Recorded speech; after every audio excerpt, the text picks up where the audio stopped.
Credit scores, credit history, what is it and what just happened to it? So I'm back. This is She Levels Up, and so we're finna get into some credit information.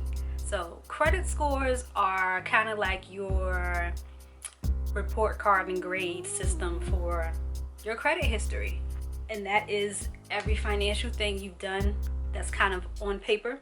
So credit cards, loans, mortgage, that sort of thing. All of that is on your credit history, your credit report. So it's comprised of a few different things with that. It's how long you've had each line of credit. So each credit card, each loan, each student loan, each private loan, mortgage, all that good stuff. How long has it been open? 2, how much of it are you using? So if you have a credit card with a limit of like $1,000 and you're using $100, you're using 10%. It's a pretty good ratio. That goes the same with each one of your cards. So all of that cumulatively will add up to your utilization. And another thing that really counts a lot with your credit: do you pay on time? What is your payment history? Literally your payment history. Now there's a little leeway with this traditionally. You kind of have like most of the time an extra like 30 days before it gets reported to the different credit bureaus. And by the way, there are 3. There's Equifax, there's Experian, and there's TransUnion. They all will give you 3 different numbers. They're all usually slightly different. Once in a while there's like a jump between 2. But yeah, there are 3. So you'll want to look at them also every year at minimum. But I digress. Derogatory marks. So have you had any civil suits against you? Have you had any bankruptcies, any repos? Like, try not to have any of that on your credit. Also, hard inquiries. So hard inquiries or an inquiry is any time that your credit history is looked at with the intent of opening a new account of some sort. So there are soft inquiries. So that's like usually if you're opening just a bank account, like a checking, savings account. Or a hard inquiry would be like you opening up a new credit card, or you're purchasing a new vehicle, financing it, leasing it, something along those lines. Those are inquiries. So those are the factors that have affected credit history and your credit score. Now there's some changes though. Here they are. So what's going to happen is your credit cards are going to be looked at a whole lot more, which is going to be a little tricky thing for a lot of you right in this instance, in the middle of this pandemic, because like many people, you might be out of work, or you might have reduced work, or any number of things like that. So you might end up leaning on your credit cards a little bit.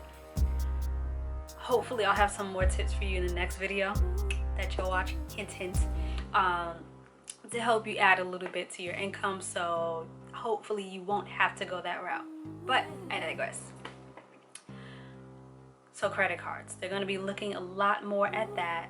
How much credit you've been using, and has that amount been increasing?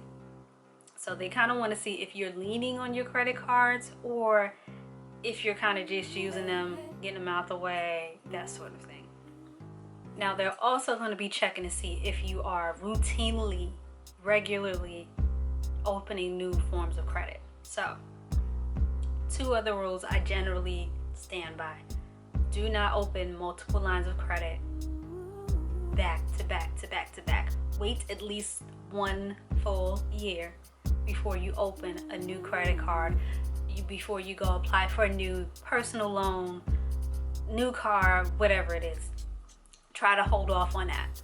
And 2, try not to have more than 30% of your card being used.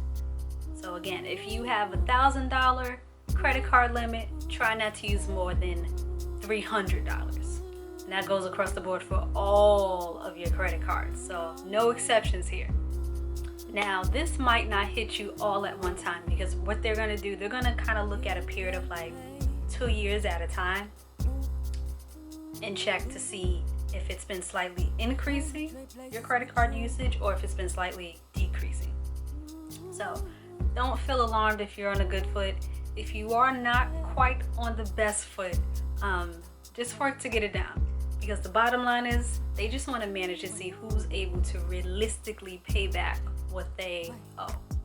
Now, it takes a little bit before these things get around to everybody. Like, a lot of creditors are still using the model from 2009, so we might have a little ways before we get up to speed with everybody. So with that said, take this time now to get on a good foot and get everything together. Keep in mind, make sure you pay on time, and if you need, utilize that like 30-day window, sort of. Try not to lean on that. Don't lean on that. But if you have to, all right. And then what you want to do is call and let them know you'll be making a payment, but you'll be getting it in, unfortunately, at this date.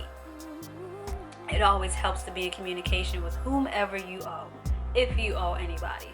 And obviously right now is the best time to be in communication, because obviously it's kind of self-explanatory that a lot of people are having a little challenging time. So communicate.